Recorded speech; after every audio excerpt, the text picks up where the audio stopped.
caros e queridos espectadores, Ideia Livre no ar.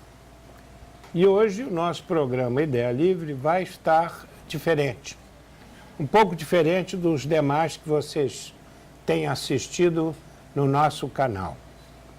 Hoje nós estamos trazendo para vocês uma atividade intimista do nosso GEID, Grupo Espírita Irmão Demétrios, para que nós possamos levar até vocês o formato e o que normalmente, habitualmente estudamos na nossa casa. Assim trouxemos hoje para esse programa o grupo de estudos Filhos do Milênio, que é um grupo de estudos que existe dentro do GEID e que está sempre trazendo a cada segunda-feira um tema novo e uma ideia nova a ser debatida.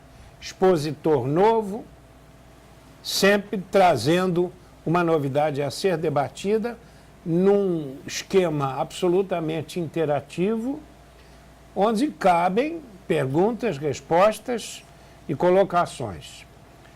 Hoje nós temos um tema daqueles que desafiamos sempre, como o fazemos no GED, aos entendimentos, às reflexões e ao discernimento. Nós vamos falar, não se assustem, das sublimes malcriações de Jesus. Jesus era malcriado? Cometia malcriação? Nós vamos ver o que nós selecionamos, que na verdade vai fazer parte de um livro que eu devo lançar mais adiante e que terá, então, vários trechos. Hoje nós separamos 6 ditos dele para que nós possamos aqui, então, conversar.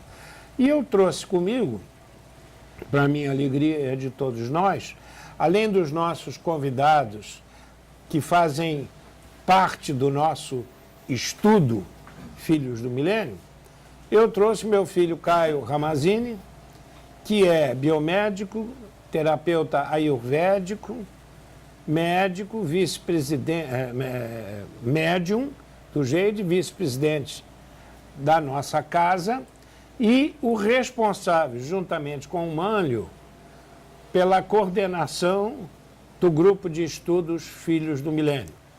Então eu vou pedir para que o Caio cumprimente a vocês e, em seguida, ele traga a primeira malcriação para a gente começar a falar, sobre a qual depois nós vamos conversar e responder as perguntas. Boa noite, Caio. Boa noite, é um prazer estar aqui participando do programa junto com as pessoas que integram semanalmente o nosso grupo de estudo. Muito bem, eu vou pedir para o Caio, então, abrir o que eu marquei.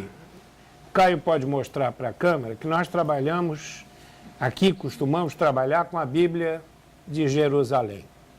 É uma Bíblia muito fidedigna, onde você tem as traduções muito próximas da realidade antiga, apesar de que depois nós vamos finalizar, dizer o porquê que nós referendamos, no fundo, quaisquer Bíblias dessas oficialmente lançadas. Depois nós vamos responder por isso.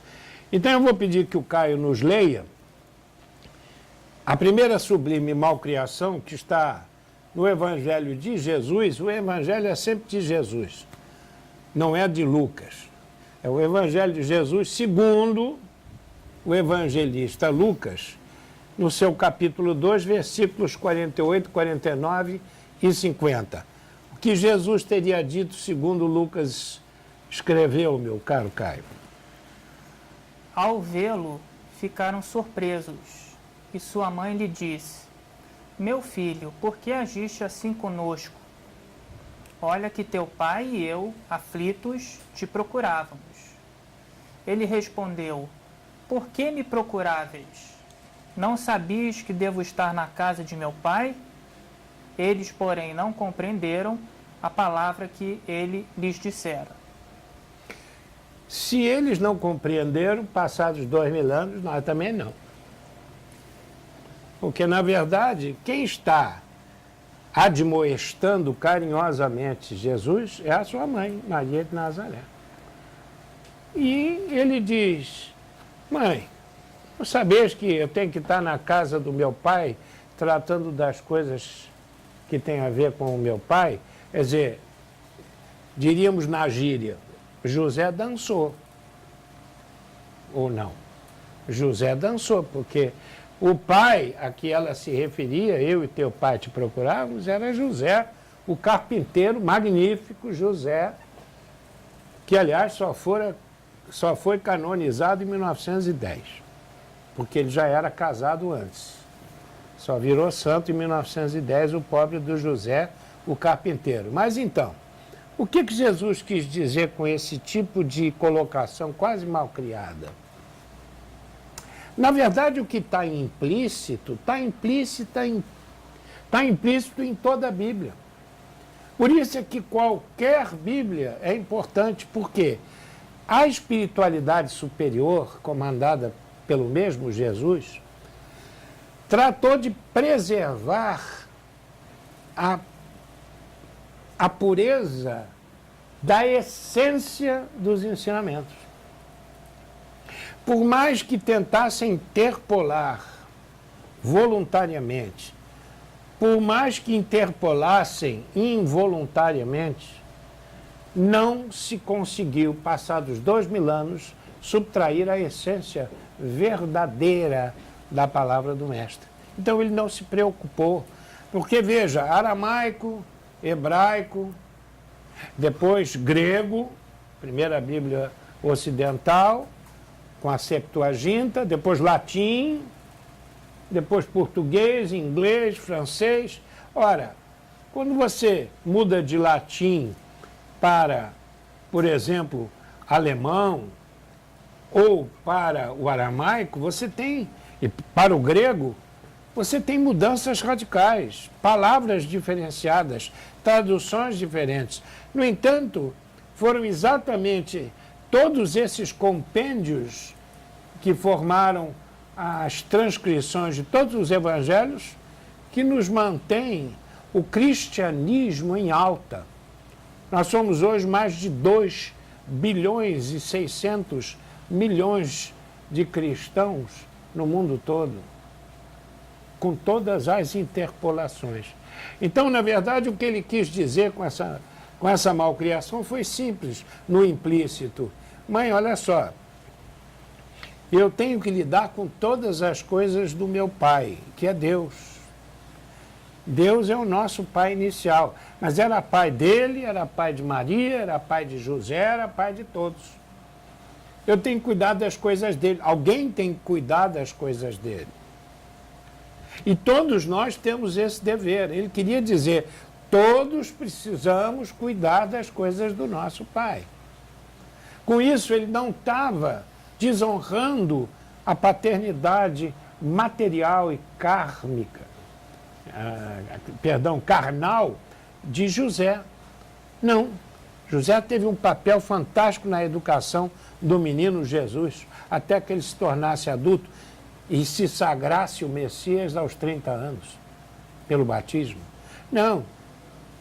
Ele não desfez da mãe nem do pai. Ele estava tratando de coisas que muitas vezes nós achamos que não devemos tratar. Por quê? Porque a gente tem outras coisas mais importantes para fazer. Tem o passeio, tem o pagode, tem o futebol. E ele disse, eu estou aqui tratando das coisas do meu pai. Então isso não foi malcriação, embora muita gente tenha ficado chocado. Ok?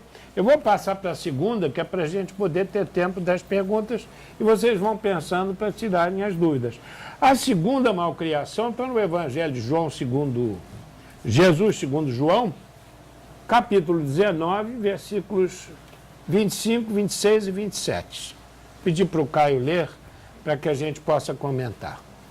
Jesus e sua mãe. Perto da cruz de Jesus, permaneciam de pé sua mãe, a irmã de sua mãe Maria, mulher de Clopas, e Maria Madalena. Jesus, então, vendo sua mãe e perto dela o discípulo a quem amava, Disse a sua mãe: Mulher, eis teu filho. Depois disse ao discípulo: Eis tua mãe. E a partir dessa hora, o discípulo a recebeu em sua casa. Já começa que o filho, há 2000 anos atrás, imagina se você fosse a mãe que estivesse ouvindo. Mulher, aí já pegou, né? Porque já é um desrespeito incrível. Mulher, eis aí o teu filho. Meu filho, você está me desconhecendo? Você está querendo dizer que eu tive esse filho aqui sem saber? Ou te enganei? Que história é essa? Não é uma malcriação que vem de alguém que está prestes a morrer?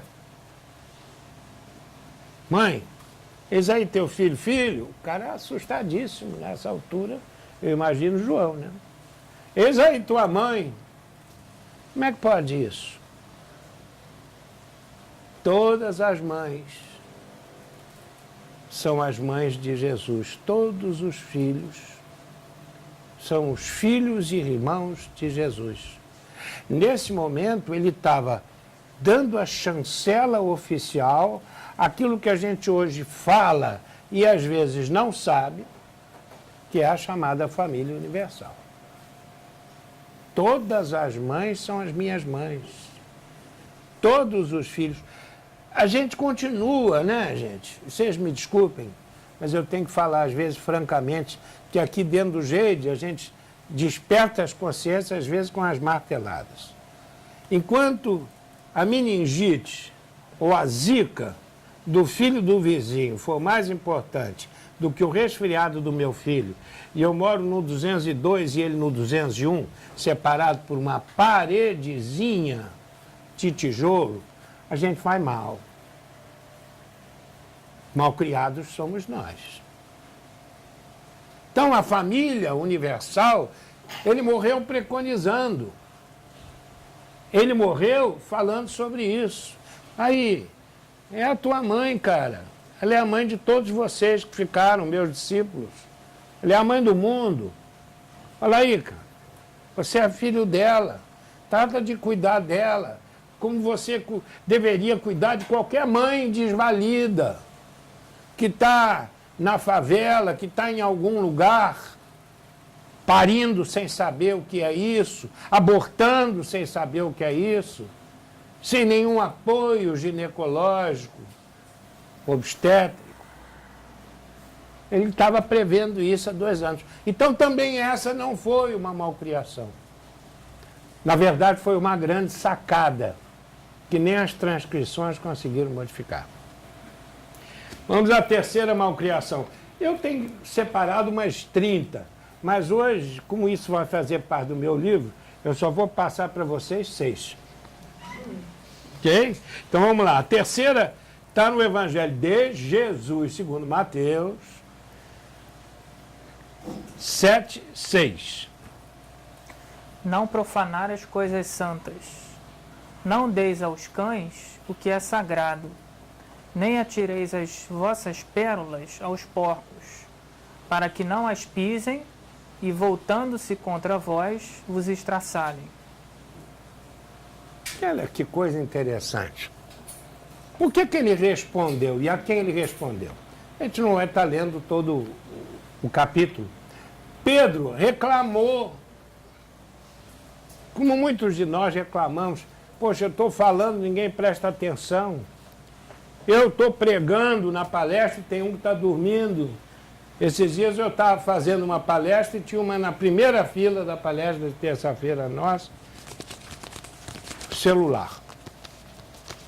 Aí teve um determinado momento, eu contei até 10, 20, 30, 40, quando chegou a 50, eu disse, vamos aguardar, quando você acabar de zapear, eu continuo.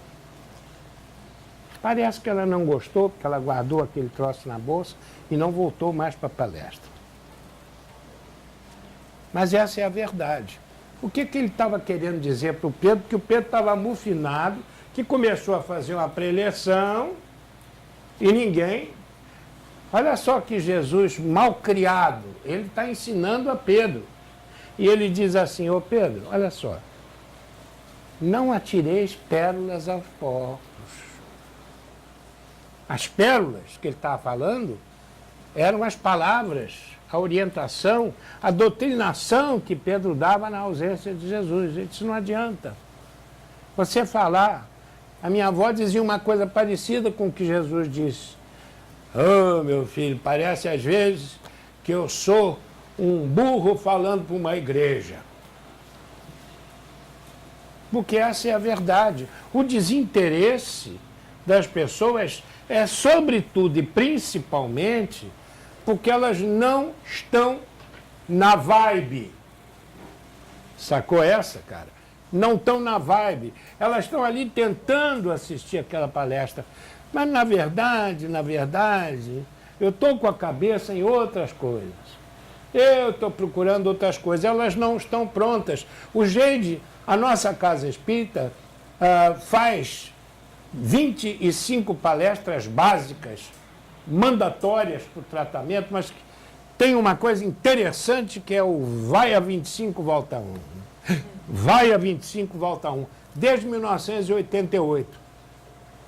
E eu que fiz a primeira em 1988, de vez em quando alguém chega para mim, senhor Horácio, se lembra de mim? Eu olho assim, botox fora, cabelo. Ah! Quinto tratamento, senhor Horácio. Aí eu digo, ainda vai aprender. Eu falo mentalmente, um dia aprende. Ainda não aprendeu. A ficha ainda não caiu. Então Jesus dizia, não se desgasta com isso, rapaz. Fale para aquele que quer ouvir, que já está entendendo. Para depois a gente disseminar isso melhor.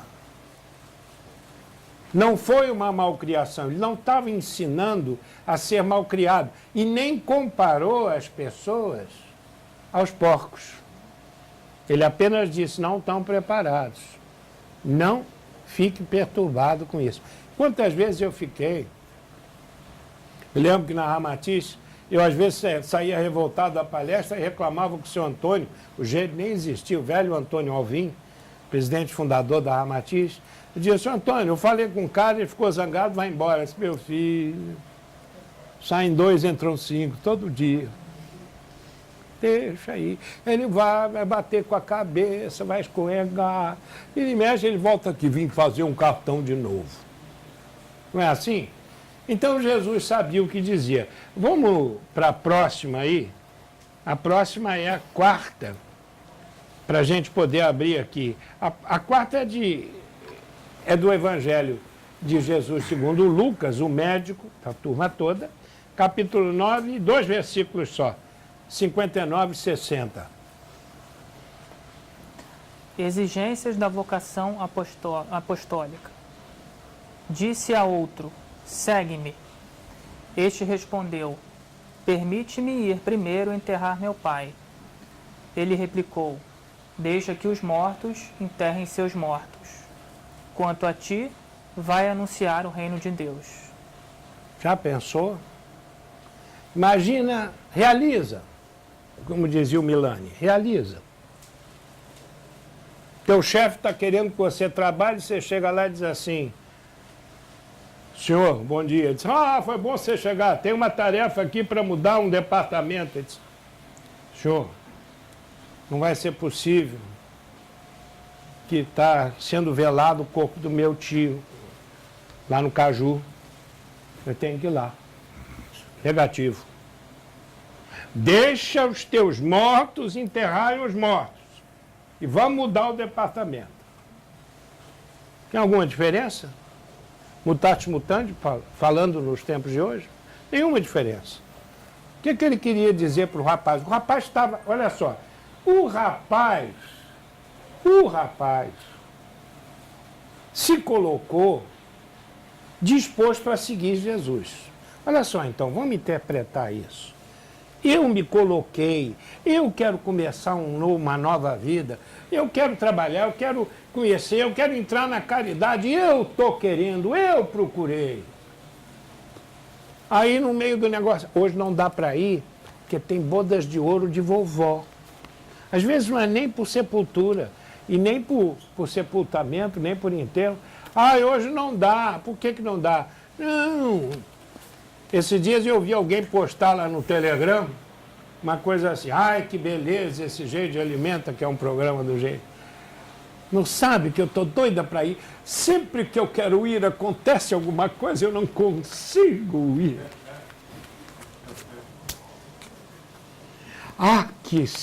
Se eu tivesse a intimidade com Jesus, a minha mão coçou para postar, mas eu não postei. Eu pensei, quem sabe um dia você consegue. O problema de conseguir é uma questão de vontade de conseguir, entendeu? Não adianta eu ficar achando lindo, eu tenho que ir lá fazer. Imagina se eu ficasse pensando e esperando. As pessoas dizem, não, eu assim espero. Esses dias o Mário Sérgio Cortella corrigiu a gente. Não uso eu espero, que é do verbo esperar. Tem que usar eu tenho esperança, do verbo esperançar. Que eu espero é ficar esperando que caia do céu. Esperança não. Esperança é eu ter a certeza de que isso vai vir e uma hora vai acontecer. Então, na verdade, o que ele disse foi o seguinte, você não quer me seguir, cara? Eu vou ter que esperar você cortejar os ossos, os restos mortais. Quem é que falou que ele é tão importante assim? Se você tiver 277 reencarnações pregressas, quantos tios você teve? Quantos pais você teve? Quem é o tio do coração? Então, na verdade, o que acontece? Acontece que quando a gente está pronto, a gente vai. Teresa de Calcutá não foi? Francisco de Assis não saiu de casa, o Poverello, e foi? Siddhartha Gautama não saiu e foi? Mas a gente não tem que amanhã não dá, porque amanhã tem a final do jogo do Vasco. Eu tenho que assistir. É isso. Então a gente também não pode brigar muito contra isso, não. Tem que deixar o seu tempo. Ele certamente disse a Jesus no final que ele então não iria poder seguir Jesus. Ou seja, ele deu ênfase ao sepultamento que ele tinha que assistir. Olha só, Evangelho de Jesus, a penúltimo, para a gente falar. Evangelho de Jesus, segundo Mateus 17, de 14 a 27. Diga lá, meu caro Caio. O endemoniado epilético. Ao chegarem junto da multidão, aproximou-se dele um homem, que de joelhos lhe pedia: Senhor, tem compaixão de meu filho, porque é lunático e sofre muito com isso. Muitas vezes cai no fogo e outras muitas na água. Eu o trouxe aos teus discípulos, mas eles não foram capazes de curá-lo. Ao que Jesus replicou: Ó geração incrédula e perversa, até quando estarei convosco? Até quando vos suportarei? Trazei-o aqui. Jesus o conjurou severamente, e o demônio saiu dele. E o menino ficou são a partir desse momento. Então os discípulos, procurando Jesus a sós, disseram: Por que razão não pudemos expulsá-lo? Jesus respondeu-lhes: Por causa da fraqueza da vossa fé. Pois em verdade vos digo, se tiverdes fé como um grão de mostarda, direis a esta montanha: transporta-te daqui para lá, e ela se transportará, e nada vos será impossível. Eu particularmente, pessoalmente, acho que nessa hora, como Jesus estava no corpo de carne, nessa hora ele estava com um saco na meia. Porque ele tinha dito como fazer as coisas, ele tinha demonstrado como fazer, ele tinha falado dessa fé que é uma entrega, e as pessoas não conseguiam fazer, só ele tinha que fazer. Aí ele diz, na malcriação divina: Ô raça de incrédulos, até quando eu vou estar convosco? Ou seja, já pensou se ele tivesse dado os 5 minutos e tivesse pulado fora, como é que a gente estava hoje? Porque depois dele o planeta mudou. Não existia solidariedade nem caridade antes dele. Depois dele tudo mudou. Imagina se ele tivesse desistido por causa da raça de incrédulos. E os caras tiveram que se virar. Porque como ele foi embora com 3 anos de messianato, eles tiveram que sair fazendo. Pedro, Tiago, todos tiveram que fazer. Então, esse momento não é uma impaciência, é um chamativo. Às vezes a gente, para chamar a atenção de alguém que a gente quer ajudar e passar a nossa capacidade de ajudar, a gente tem que dizer, ô camarada de pouca fé, ô raça de incrédulos, até quando eu estarei convosco? Eu estou de saco cheio, mas eu tenho que ir até o fim na minha missão. E a verdade é que aquilo serviu a eles, porque eles começaram a observar a tal da fé que Jesus explicou que era uma entrega, não era uma crença vazia. A fé vinha com o hábito, com o costume repetido de confiar em quaisquer circunstâncias, que é o que nos falta ainda. Então, na verdade, ele foi rígido e duro para fazer daqueles homens os homens que, na ausência dele, iam implantar a maior egrégora que o planeta conheceu, que foi o cristianismo. Mais uma vez, não teve malcriação. E a última, para a gente poder conversar e responder, está no Evangelho de Jesus, segundo Mateus. Mateus era o mais ortodoxo, era o que conhecia mais a Torá deles todos, antes de Paulo. E Paulo, que veio depois, foi o mais erudito de todos. Então, Evangelho de Jesus, segundo Mateus 26, é o capítulo de 36 a 46. A última malcriação sublime. No Getsemane. Então Jesus foi com eles a um lugar chamado Getsemane e disse aos discípulos: sentai-vos aí, enquanto vou até ali para orar. Levando Pedro e os 2 filhos de Zebedeu, começou a entristecer-se e a angustiar-se. Disse-lhes então: minha alma está triste até a morte. Permanecei aqui e vigiai comigo. E indo um pouco adiante, prostrou-se com o rosto em terra e orou: meu Pai, se é possível, que passe de mim este cálice. Contudo, não seja como eu quero, mas como tu queres. E ao voltar para junto dos discípulos, encontrou-os adormecendo. E diz a Pedro: como assim? Não fostes capaz de vigiar comigo por 1 hora? Vigiai e orai, para que não entreis em tentação, pois o espírito está pronto, mas a carne é fraca. Essa é uma das mais importantes chamadas que Jesus fez com essa pseudo-malcriação. É o chamado da vocação. E é uma confissão que as pessoas não se apercebem, só quando se estuda exegeticamente cada linha, você vai perceber que é de uma humildade enorme. Quando ele diz que ele precisa que os discípulos vigiem,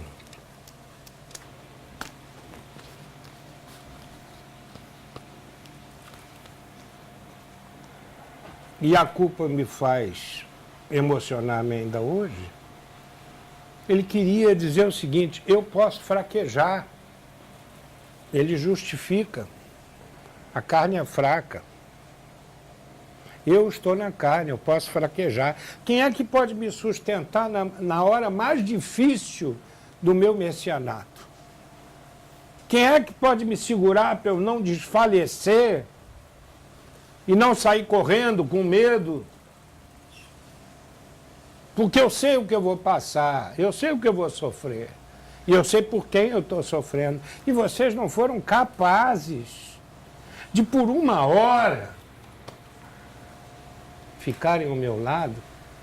E ele dorme, volta para lá, confiando neles, ele volta para orar, volta.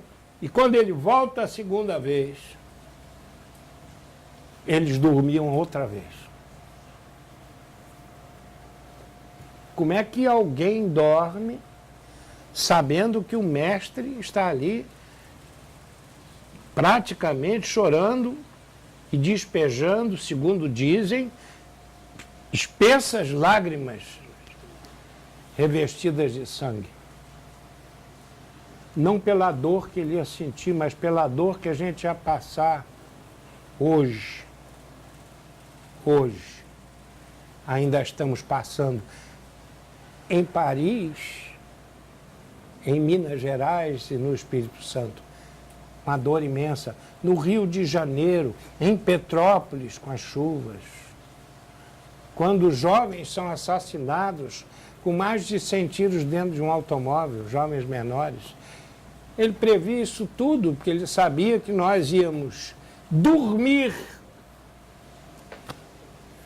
mesmo com a vocação à disposição do serviço para as pessoas necessitadas. E quantos de nós aceitam a vocação? Quantos de nós não preterimos o serviço vocacionado em função da festa, em função da alegria, em função da alienação? E dormimos diante da responsabilidade.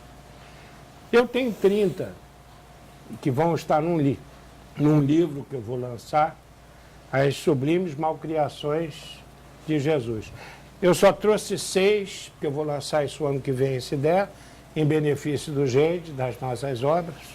Mas eu queria mostrar para vocês o formato agora, né, do nosso trabalho e abrir para essa nossa plateia, que a câmera pode, de repente, fazer uma circulada, não sei se pode. Nós estamos aqui com a nossa salinha repleta do nosso curso. Pessoas que deixaram as suas casas, vieram dos seus trabalhos e estão aqui no grupo de estudos Filhos do Milênio. Estou aberto para que alguém possa questionar ou perguntar alguma coisa sobre o que falamos. Eu queria fazer a primeira, até para estimular Isso. né, as pessoas. Eu não sei se está nesse rol aí das 30 que você tem elencado. Mas tem uma, entre aspas, malcriação de Jesus que ele faz com o próprio Pai, né, com o próprio Deus. Quando ele está seguindo essa última parte que a gente leu, né, já na cruz, e ele se volta para cima e diz: Deus, Deus, por que me desamparaste? Isso, aos olhos de toda a cristandade, é estranho, né? Esse está, e é um dos maiores capítulos que eu tenho no livro. Ele está assim. Na verdade, o que ele recitou aí foi um de 31 versículos de um salmo que todo hebreu recitava quando estava moribundo. E se você começa a ler esse salmo todo, você vai ver que ele começa com essa primeiro versículo, e ele vai, a partir do 7º ou 8º, se não me falha a memória, ele já está colocando Deus e o Pai numa altura enorme, e ele acaba no seu 31º versículo, apoteoticamente, se submetendo ao Pai. Era uma recitação, porque todo hebreu, como nós cristãos tínhamos o hábito da extrema-unção, e que tinha que se rezar o Pai Nosso, Ave Maria, diante do caixão, no velório, etc., os hebreus recitavam salmo. E esse salmo jamais poderia ser revolta, porque ele era cantado. E Jesus teria cantado até o 7º salmo, porque ele inspirou quando ia cantar o 8º. Era cantado esse salmo. E ele estava tão moribundo que ele conseguiu repetir até o 7º, embora tenham escrito só o primeiro, e acha que ele estava se acovardando e fazendo essa malcriação contra Deus. Foi bom você lembrar que eu não tinha separado esse, que esse merece muitos comentários, mas essa é um dos maiores testemunhos dele, até para os judeus, porque ele honrou o hebreu e o judeu que ele o era. Jesus não era cristão, Jesus era judeu. Judeu. E ele honrou a sua etnia até o final, cantando o salmo na hora do seu desencarno. Obrigado por você ter me lembrado esse. Eu tinha guardado esse, porque esse merece uma série de outros comentários, mas o livro vai ficar interessante. Agora ele já perguntou, vocês podem fazer as suas perguntas. Quem quiser fazer alguma pergunta. Boa noite, Horácio. Boa noite, Caio. Minha pergunta, eu não sei bem exatamente como foi essa passagem do início ao fim, mas Jesus perguntou a Maria, né? Quem é meu irmão, quem é meu pai, quem é minha família? Às vezes, aos olhos, né, de uma visão mais crua, né? Parece uma malcriação, né? Você fala, minha família são todos. Eu queria que o senhor explicasse isso para a gente de uma visão espiritual e... Eu acho que você talvez não tivesse chegado antes, mas eu falei exatamente sobre essa passagem, foi uma delas, eu acho que foi antes. E, na verdade, o que ele faz nesse tratado, quando ele faz essa pretensa malcriação, ele preconiza a família universal. É como se ele dissesse, todas as mães são minhas mães, todos os irmãos são os meus irmãos, todos os filhos são meus filhos. É isso. É isso que ele quis dizer. Difícil, porque está lá também que quem perguntou, eu e teus irmãos e teu pai, estamos procurando, não entenderam a resposta dele. Para ver que muitas vezes, quando se tem um missionário dentro de casa, às vezes nem o pai entende. Mas está ali o missionário. Por isso tem que se ter um cuidado quando alguém levanta uma vocação, né? Mas muito bem, quem tem mais pergunta? Fala, meu caro mano, fica lá. Bom, boa noite a todos, obrigado pela oportunidade de estar aqui aprendendo sempre alguma coisa. Mas hoje aconteceu um fenômeno interessante, eu parei para colocar gasolina na motocicleta, parei no posto de gasolina, aí tinha uma igreja do lado dos nossos irmãos evangélicos, e tinha uma seta indicando para dentro da igreja, e estava a seguinte frase, o dia tem 1400 e tantos minutos, entre aqui e faça uma prece, uma oração de 1 minuto. E quando você estava falando sobre essa questão de nós dormirmos, de nós darmos a preferência ao jogo de futebol e à festa, etc., eu me lembrei dessa frase na hora, porque há de chegar o dia em que esse Deus, que vai ser um Deus universal, vai ser um Deus igual para todos, as religiões vão acabar e só vai existir uma religião, que vai ser uma religião também universal. Eu acredito que quando isso acontecer, essa frase vai se inverter, porque nós vamos ter 1400 e tantos minutos para Deus e não vamos mais pensar para que não aconteça o que está acontecendo, como você muito bem disse, com relação a Minas Gerais, com relação a Paris, etc, etc. Com relação ao Rio de Janeiro, muito bem colocado. Olha, uma das coisas mais fáceis e mais difíceis do mundo, quando você invade um terreno religioso, eivado de espiritualidade, é entender e saber o valor da prece. É muito difícil. A gente passa a vida rezando. No jeito a gente até costuma estabelecer uma boa diferença. A gente passa a vida rezando, sem saber o que é, às vezes, uma oração. Uma oração pode ser uma atitude, uma postura, um comportamento devocional. Não é necessariamente, porque senão eu comprava, e eu gosto de ouvir de vez em quando até, quando eu quero ouvir o salmo todo em vez de ler por causa da catarata, eu ouço os salmos gravados por Cid Moreira, porque aquela voz era a voz que qualquer um que fala sonhou ter. E então Davi falou. Fantástico. Agora, o que me adianta, eu particularmente, elegi 2 preces as melhores do mundo. Primeiro é o Pai Nosso, que foi ele que ensinou. Então, isso não entra em disputa. Isso é o concurso. E depois a prece Caritas. Agora, se eu chegar e pegar, como a gente sempre viu, os antigos faziam isso, pegava o livro para ler, e você sabe que leitura é uma coisa difícil, né? Às vezes o cara não lê, né? Deus, nosso Pai, que sois todo poder e bondade, dai força àquele que passa pela aprovação. Isso é rezar. Orar é um estado, é um comportamento. Por isso que é difícil a pessoa parar, se situar, como diziam os antigos médiuns espíritas, da passividade e perceber a ligação com Deus, que não é uma ligação exterior, é uma ligação interior. Então, quando eu não me aquieto, eu não consigo orar, eu rezo. Mas não é ruim rezar. Tá certo até pedirem para parar um minuto, para ali no posto para parar e rezar. Porque se você não rezar, você não vai aprender a orar nunca. Quer dizer, se você não quer nem rezar, orar você não vai aprender. É preciso que você aprenda. Poxa, eu acabei de rezar 10 Ave Maria e 15 Padre Nosso. Eu não me lembro nem quem eu pensei, o que eu fiz quando eu rezei. Então eu não rezei. E aí eu vou saber o que é me comunicar e me ligar com a divindade. E isso é um momento de silêncio. Eu estava ouvindo, eu estou fazendo um trabalho, recebendo um benefício espiritual na minha casa, que é um benefício remoto, oferecido pelo GED, do grupo de benefícios remotos, que é domingo de 8 às 9.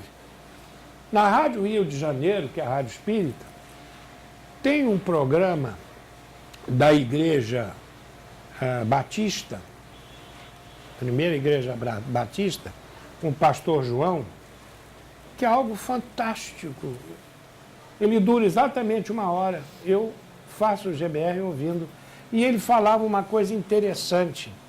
Para você aprender a orar, você tem que usar uma prerrogativa que Jesus usou. E ele fala muito no evangelho dele de hábito. Jesus tinha o hábito de, e a gente não tem o hábito, a constância, a assiduidade. E esse pastor João, não sei nem o sobrenome, que ele me desculpe, fantástico. Lembrava isso, o bom hábito de orar, que você, muito pertinentemente, lembrou. O hábito de orar, porque a gente entra num outro estado, e aí a gente consegue uma ligação maior com a espiritualidade. Você falou muito bem sobre a questão da vocação, né, de quem se dedica. Aquela lá é minha filha Alessandra, primogênita. Tem gente que não conhece, né? E eu lembrei que a gente tem, estou vendo que a gente tem muitos jovens aqui. Eu queria que você falasse daquela passagem da vida de Jesus que é muito desconhecida, que é da juventude dele, né? Dos 13 aos 30, não falar sobre toda ela, mas da importância que teve a dedicação dele aos estudos e ao autoconhecimento para que ele conhecesse a vocação e expandisse essa vocação dele. Da importância disso para quem é jovem hoje, né? Porque a educação não contempla toda a vocação do ser humano, né? Então, a dedicação às causas, possivelmente sim, né?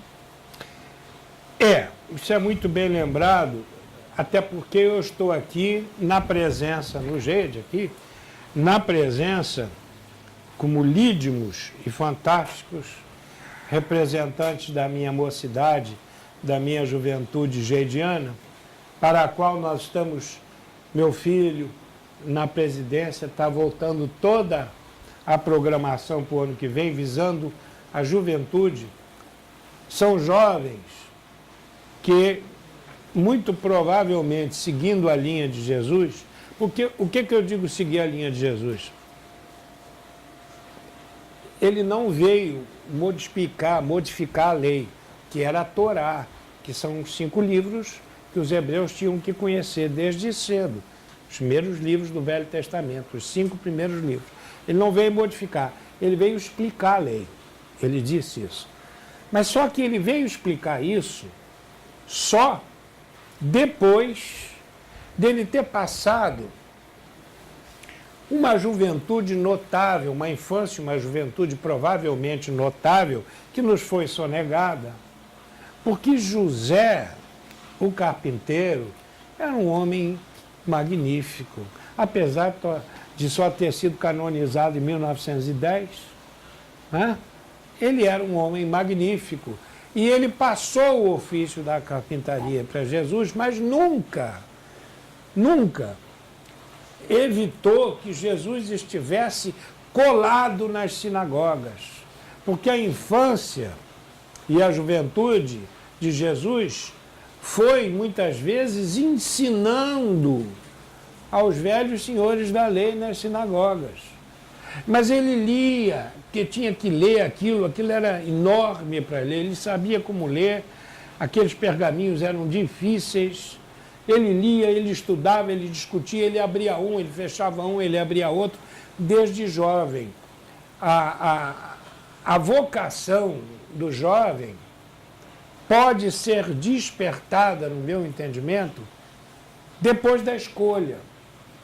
Porque eu acho que se o jovem, que simpatiza com tudo isso que ele ouve, não escolher se dedicar nessa vida, a essa vida, ele não vai despertar a vocação dele.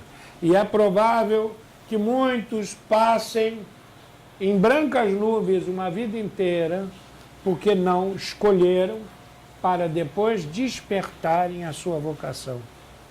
Porque, olha só, a vocação, ela é fruto de muitas e muitas e muitas e muitas incursões, vidas afora. E como nós somos reencarnacionistas, é claro que eu tenho dentro de mim, André Luiz diz, dentro de ti está o segredo. Eu tenho dentro de mim um acervo. Mas se eu não escolher canalizar, como diz o americano, channeling, ele chama de mediunidade, se eu não resolver canalizar intuitivamente o tanto que eu tenho, eu provavelmente não consiga entrar na vibe da vocação. Então eu preciso fazer escolhas que nem sempre são fáceis. Às vezes as escolhas, falando para os jovens, geram bullying. E lá vai você, hein? Fanático, piegas. Vai lá, crente. Vai lá, macumbeiro. Desde cedo, às vezes, a gente tem que enfrentar isso. A escolha é minha, continua sendo minha, com bullying ou sem bullying. E aí, se eu fizer a escolha e entrar naquilo que Jesus fez o tempo todo, que era o bom hábito de que falou o pastor, eu vou encontrar a minha vocação. Uns mais, outros menos, mas vou encontrar a minha vocação. A verdade é que eu só consigo ser feliz se eu conseguir fazer o bem do tamanho que eu puder para alguém. Senão, eu não vou conseguir ser feliz. Estava pensando aqui se talvez, queria que você falasse sobre isso, se não seria talvez uma malcriação, claro que muitas vezes inconsciente, involuntária, mas a gente ter chegado a esse ponto de se permitir lembrar de Jesus uma vez por ano, no dia 25 de dezembro, e nesses séculos todos, nesses tempos todos, a gente ter substituído, né, Jesus pelo Papai Noel. Isso seria talvez uma malcriação? O que Jesus pensaria disso? Eu tenho a impressão que se ele pudesse chegar no dia que nós escolhemos para ser o dia dele, dia 25, porque os homens é que escolheram, não é o dia que ele nasceu. Isso não está escrito em lugar nenhum. Mas a gente convencionou, tudo bem, dizem os grandes espíritos que chega essa época, ele se aproxima muito, sobretudo dos sofridos, está muito perto, né? Eu tenho a impressão que ele olharia para a gente e faria outra malcriação. Ele talvez olhasse para a gente e dissesse, meu Deus, como eles demoram, eles não aprenderam ainda, coitados daqueles poucos que fazem parte da minoria heróica, que tenta segurar a pemba, mas não consegue. É uma dificuldade. talvez pensasse nisso, porque nós não paramos para pensar no que representa a presença de Jesus na cristandade, na espiritualidade do planeta Terra. A gente não tem ainda essa noção. Então a gente busca na festa, nesse consumo todo, a grande alienação. Porque quando você se aliena, você se esquece do que é certo. Então quem busca a farra, prefere o peru, prefere o panetone, prefere a rabanada, e só isso, na verdade, está se alienando. É o famoso me engana que eu gosto. Uma hora em que bateu um sofrimento e esse sofrimento for mais próximo, eu saio desesperado para tentar encontrar um caminho. Então, na verdade, o que nós temos que fazer é o que ele disse numa das suas malcriações. Aí sim, quando ele disse... Primeiro ele foi brabo, né? Porque o cara chegou para ele assim, ô senhor, vem cá, senhor. O senhor é maledicente, aí o senhor fica falando coisa contra a Torá.